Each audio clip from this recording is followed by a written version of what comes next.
to, would you believe, my final July Talk of Time episode of 2024. As I fast approach my 14th anniversary on August 18th, the show just keeps getting better and better. I have more awesome guests. And today we're going upstate New York to get one of the WATP groupies. Her name is, Goblina, but she goes by Jessica Drake. Oh, got it backwards. But before we get to her, I got to read these amazing underwriters. We don't have a lot, but they're all great, so we read them. So we have New England Floorscapes in Middleborough. We have the Hanover House of Pizza in Hanover. They make great Sicilian pizza, Greek salads. I've lost some people working there, and they deliver. We have Gregory Scott Jewelers in Middleborough. We have Brian's Barbershop in Kingston. We have Boombox in Middleborough. We have Kingston Auto Body in Kingston. We have Salon Giovanni in Marshfield. We have the Auto Shop with Master Mechanic Ed Rooney in Hanover. We have the Gunrunner LLC, the Second Amendment Freedom Store in Middleborough, specializing in customer service, pricing, and selection. And we have DNS Auto Works and Collision Specialists in Abington, right up the road on Route 58 right here. So I want to thank you guys very much. And now, Goblina, thank you for doing my show tonight. She's sort of, you're an actress. You're a woman with a lot of cool stories to tell. You're a very lovely woman, and that's, obviously that's great for ratings in and of itself. And we'll take it from there. So how you doing? Good. How are you? I also stream too. The main thing is that I stream. So okay, what exactly does that mean? I don't know what that means. I should know. So streaming, I'll play video games and then I connect to the internet with a camera and I talk to people while playing video games. Okay. Yeah, and then I also do a movie stream. So I'll put on a movie, I'll set up a movie, and then people will watch with me and I chat back with them. There's like a live chat going on and there's me in the corner in another like little window while the movie's playing. So that's mainly what I do. But the act. It's okay if both people eat popcorn at the same time? You could if you want. Good. Okay. All right. That's swell. All right. Okay. So I understand what you mean. It sort of takes a special skill to be able to do that, though. I couldn't stream it. If I didn't know what it meant, how can I do it? You know what I'm saying? So that's awesome. So you basically, you interact with lots of people every day online. Yeah, 3 days a week, Monday, Wednesday, Friday on Kick for Movies at actually now it's going to be 6 p.m. Eastern Standard. Yeah. Oh, okay, cool. All right. So tell me a little about yourself. Where did you grow up? How did you get to tell me, some of the most exciting fundamentals of your early childhood, and let's bring it to the present day and look into toward the future. So you know how I do it. So go ahead, and I'll interrupt you if I have to. Go ahead. Go for it. Yeah, I grew up an hour and a half outside of New York City. It's like mid-state New York. You mean sort of like halfway between Ron Utica, maybe? Yeah, Catskill Mountain Range. Yeah. Got it. Okay. Love the mountain. Yeah. Okay. Yeah. I've been going. Mama. Yeah. My family's okay. from Brooklyn, and I used to visit there, but they came from Brooklyn, moved up there. And I just started going to live shows up here. That's kind of what started everything. I was going to live punk shows and hardcore, like heavy metal music shows. Okay. Then I was going to live comedy. And I had always played video games with my family. So that was like a big thing. So that all kind of culminated into what I do now with streaming. I go to a lot of live shows. I kind of just promote myself in the movie stream. I don't have like a big following or anything, but it's just something incredibly fun that I love doing. It's all that matters. It's fun, but it's always nice to have a bigger following. Hopefully after today. Oh yeah, absolutely, yeah. Okay. And I've always the other thing too is have always been big into like radio. So before podcasting and listening to podcasters, I would listen to like Art Bell or I know of them. Yeah. I would like listen to like terrestrial radio, Opie and Anthony, all of that. So before we even had podcasting, we had the radio, right? So I think that like live streaming and podcasting, I feel like that's like kind of new AM radio type of situation for me. 21st century, and that's what we do. It's all about getting, me. I'm looking at you. You're looking at me. We're probably 2,000 miles apart. Well, not that far. We're probably, I'm guessing, we're probably 300 miles apart based on my calculations, if I'm correct. But we might as well be in the same room, and we just shrunk the world as it should be. Yeah. By the way, have you ever invented a video game, or would you ever consider that? Because that might be something that I always love giving ideas to my guests that might behoove them down the line. So what do you think of that possibility? Absolutely. Absolutely, mainly because I also grew up playing Dungeons and Dragons, so in a way that is kind of like That a game living scares me. I video wouldn't go game. near that, but that's me. I hear it's But addictive, yeah. and I hear some people take it too seriously and really end up in a cell with dragons. Yeah. Yeah, there are people in a cell with dragons, even as we speak. That's crazy you bring that up. But yeah. Of course, well, it'd Um, be crazy great. So, okay, yeah, I thought maybe, did you go to college at all? I did for a little while. It wasn't for me. I actually like working. I've been working since I was 16, but Okay, my choices, like the way I was kind of guided into school was like you have to go. And I was like, well, I want to either go for like auto mechanics or like something else or like something either a trade. And then I was kind of forced to go to regular college. So I okay. picked art. And then I realized going to college for art was stupid. So I dropped out and then just did art on my own without college. I get what you're saying. It's stupid because you're paying money for something that you don't even need to pay, that you're already good at. Exactly. Yes. Okay. Yes. So Yes. when you say, I got a question now. When you say you're good at art, you have art talent and you do a lot of drawing and painting and things like that. Yeah, I love driving. I've driven across the country 4 times. I've lived in multiple states, but yes, No, I no. Did you drive. hear what I said? I said you paint and draw. Oh, yes. Yes. I Okay. didn't hear the paint part. Yes. Yeah. Okay. Yeah, you thought I said drive. Okay, we'll talk about that too. We'll talk about. Sorry. No, don't be sorry. Listen, I've been talking a lot today. I might sound a little hoarse. So, okay, so you do paint and draw because when I love it when people have talent, art talent, because Yeah. as a kid, I'd always hoped I had it. I took art lessons in the fifth grade, and I didn't have any talent. I had a great teacher. He came around our elementary school and taught us there. And then I took it. We had a new art center that opened up in Brockton, Mass, where I live. Now it's been there for 55 years, but I still had no talent. So I always appreciate people that do because art is a fine thing. It's a fine institution. Cool. Yeah, I love drawing and painting. I mean, what ended up happening, I guess, by not going to school was it didn't become work for me. It became like more of like a passion or a hobby. It wasn't really like I really never thought about monetizing it in any way. And also like with imposter syndrome, like I don't think I'm that good, so I just do it because it's fun. But Yeah, I show don't what you got. Show us necessarily. what you got there. You got any nice Yeah, I did a autographs? Go ahead. Hold them so up. during one of our movie sessions, someone actually tipped me and asked for a drawing. So I did this before the movie ended. It's nobody I even know. It's just I just came Pull up it with down a it. little bit so I can see you cut the Oop, top of his head off. He looks it's like just a he it's looks just a like portrait.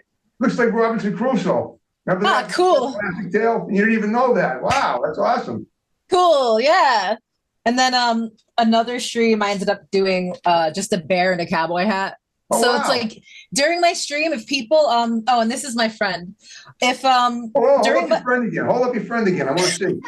Slowly. Just hold it for this a is my second. friend Jordan. Oh wow. Okay. It looks like like a Supreme Court judge kind of. Is that what he does? Yeah, close. That's close to what he does. Close He enough, does, right? Okay. yeah. Wow, that's great. Actually, yeah. Um, but yeah, so those things, I'm actually trying to turn some of those into t-shirts too. I'm like, it's weird. It's a jack of all trades You are situation with definitely an art. artistic woman, and now have you dabbled in music at all? Played music? Have you done any modeling, cheerleading, anything like that? You're certainly an Yep. attractive enough woman to do this, but you tell It, me. in middle school, I played alto saxophone. That was the first instrument I learned music on. Okay, And then I joined a jazz band, like a jazz band, and because bass guitar and saxophone, like they're in like jazz together. But I okay. never stuck with it. So my skills, there's like no skill there. I do have an ear for it, but I'm not like a musician or anything like that. Well, It if you was don't feel just it's for you, then you don't feel it's for you. I understand. yeah, yeah. That's what happened. Like I have a love and appreciation for it, but I couldn't make it myself, I don't think. Now I might be able to do something with digital Oh yeah, tools, yeah. but yeah. I used to play music, but I not played the anymore. piano for 7 years as a kid too, and I was considered a prodigy. But I couldn't stick with it, and I could read notes. But as far as creating my own stuff, that's the only way you can really make a living at it. But I love music, and I listen to it every day, and I Yeah, appreciate anybody that has musical, aptitude or whatever and talent. yeah. Okay, so talk about you traveled across the country too. When you used to just drive cross country and just explore your horizons, or how did that work out? So I lived in different states. I was trying to figure out, I kind of got sick of Northeast. I don't really know why. And I was like living in different states. Okay, And I used to drive home, like back up to the Northeast or back east. And so that started the whole, oh, I love driving long okay, distances. I even lived in California. I driven across the country. That's what kind of started doing it more than once for a total of sweet, 4 times. okay. Um, but then I came back to the Northeast where I love it more than anything. It's the best place. I didn't appreciate it. And now I appreciate it. But that's what got me to drive that and going to live shows. Now, instead of going to a live show, like maybe in my area, I might drive a bit further to go to a live show if it's a big enough event. Like I'm going to Vegas for a live show soon this Okay. fall. So yeah. And I'm going to drive the whole way there. So Okay. But you've also been in some films, and right now we're about halfway through the show. We're going to watch a couple of Gobelina's clips, and then we're going to come back and talk about them. So we'll be right back. Stay tuned, and we'll talk about them when we get back. Oh, last one. This one has 826. Grievance.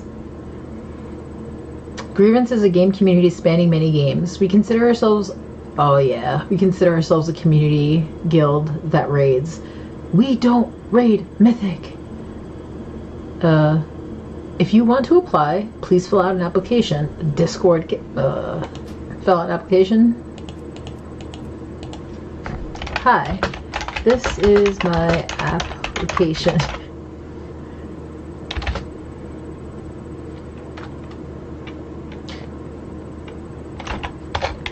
I'm willing to apply myself and spend upwards of 40 hours a week on becoming a top tier rogue. Please, please, please.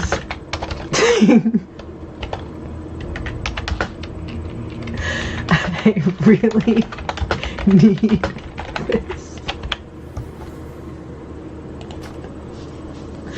All right, we're gonna let these cook. We're gonna put these in the oven. We're gonna let these guys chew on whether or not they want to accept greatness. And then tomorrow I'll do an update and I'll take a couple screenshots. Here, actually. Ladies and gentlemen, the lovely Jessica, who will be assisting Mustang Stally. How are you, Mustang? I'm feeling a lot better now. Now, what we're I gonna think. Now we were. Gene, is this girl? What's with the girls? What's that? What kind of girl is this? It's a lovely lady. What do you mean? She's touching me.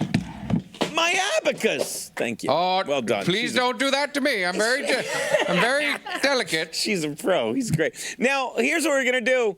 Oh yeah. We are going to Touch my back parts, baby. Yeah. What are you doing? There's a piece of plastic. Yes, that's OCD, Jessica.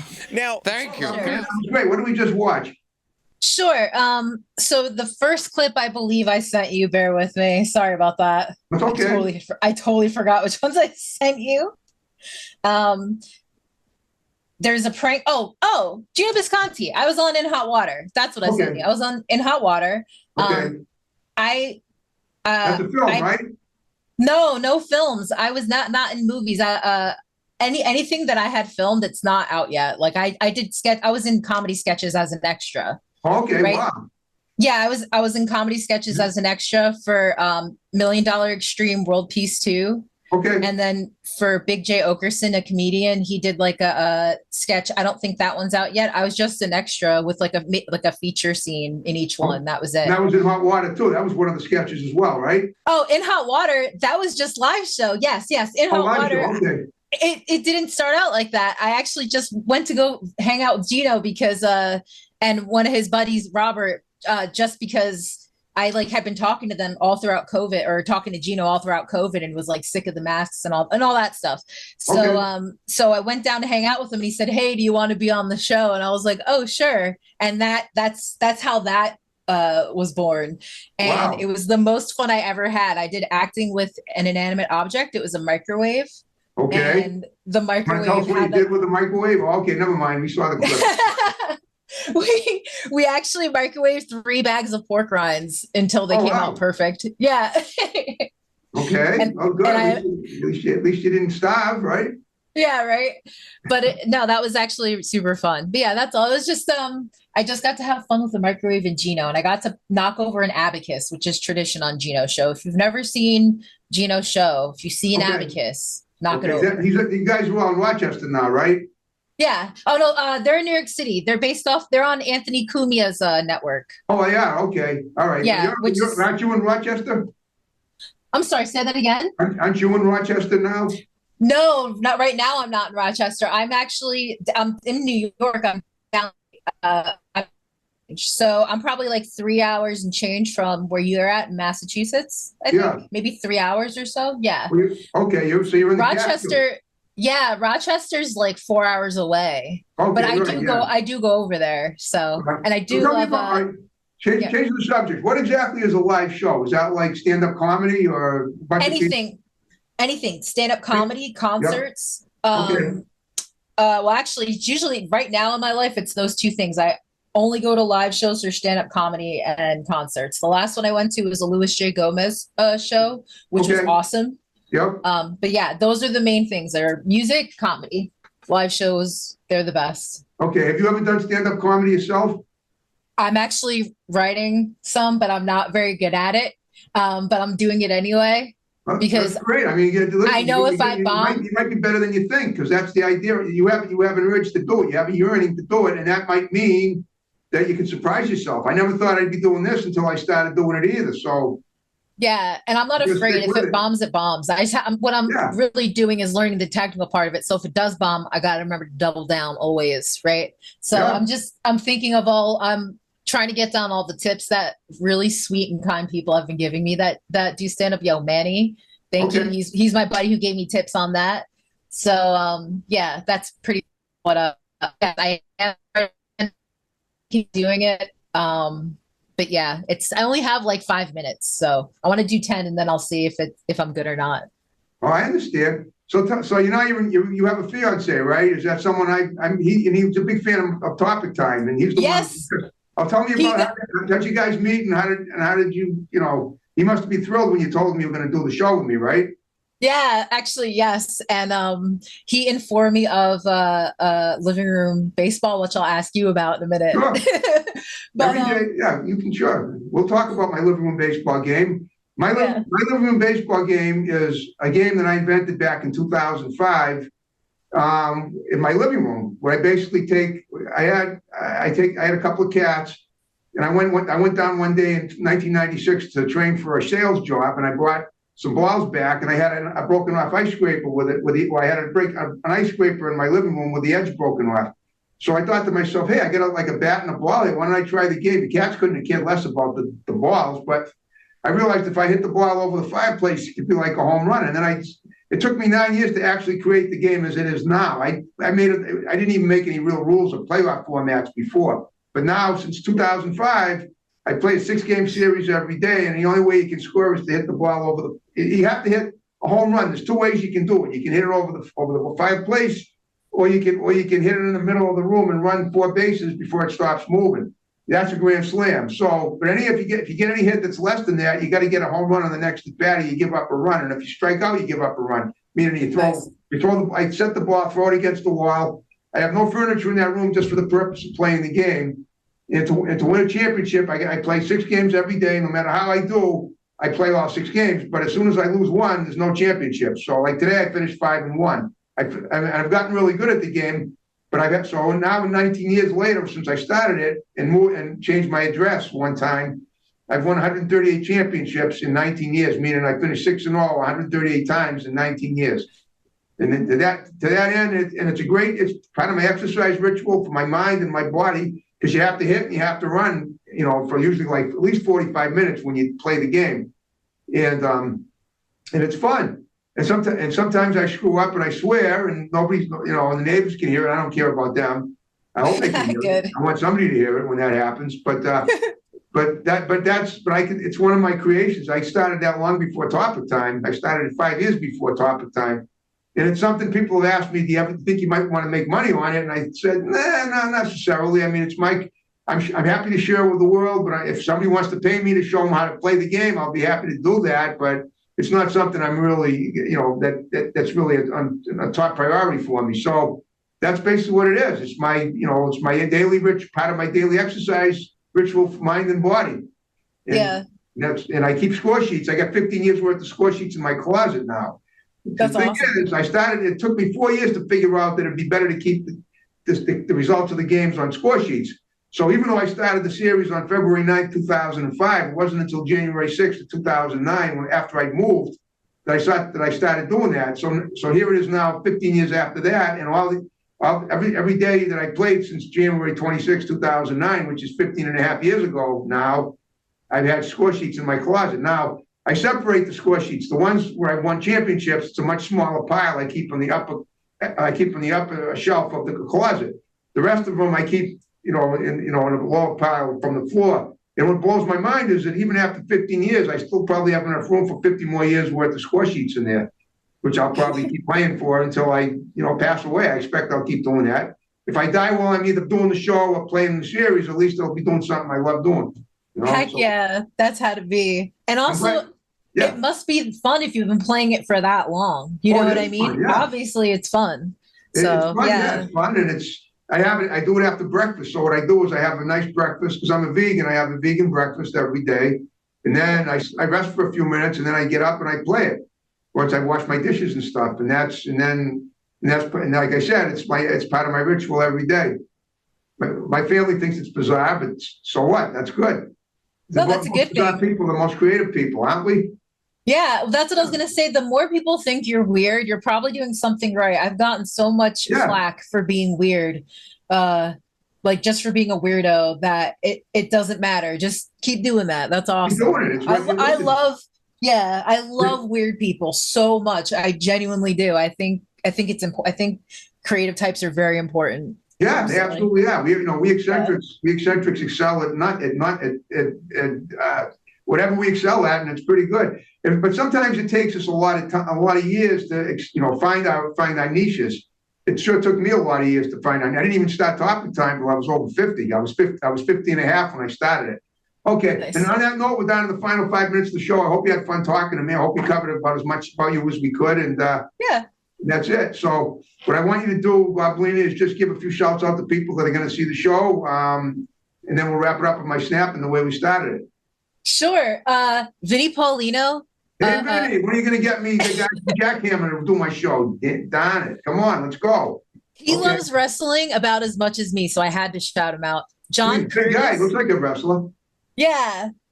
Carl, obviously. Top J, John Curtis. Dick Masterson, my buddy Leo and Raj, I love you guys, and my buddy Jimmy, and Patrick Fontaine, who's a secret person. He exists, but he doesn't. Okay. And Manny. That's it. That's all I got. Well, by the way, just so you know, Stuttering John actually called me, and I think he wants to do the show. Ooh, let me know when that is. I will. I've been trying to call him back, but he hasn't answered since. So I don't know. I mean, as soon as he answers, we'll get him on. All right, well, look, if you had a good time with me, what I want you to do is also give my digits to anybody you think might be a great guest on my show that I haven't had on already. Yeah. And I don't have a problem with and we'll get them on either by Zoom or in person. Yeah. Yeah, no problem. Oh, and can I do one more quick shout out? Sure. The MDE guys, thank you for everything. And also James and Sam. You guys know who you are. James and Sam, I love you guys. Okay, cool. Not to be confused with Sam and Dave, the old rock band from the 60s. No. Close. Okay. All right. So I got one last favor to ask. When we finish the show, will you stick around and let my tech guy take a pic of us on Facebook or on the screen, and I'll tag you on Facebook. And then if you want to tag me, you can do that as well. Okay. All right, great. All right, folks, we're wrapping up July in Top of Time Nation. We'll see you in August with more great shows. So here we go. Signing off and rolling out.